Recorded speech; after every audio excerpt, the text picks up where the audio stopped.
Hey guys, welcome back to my channel. In today's video, I'll show you how to install the Claude Desktop app step by step.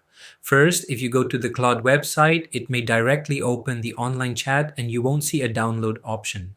So the easiest way is to type download Claude in your browser's address bar and press enter. This will take you straight to the download page. Here you'll see different options based on your system. If you're using a regular Windows PC, select Claude for Windows. If your device has an ARM processor, choose the Windows ARM version.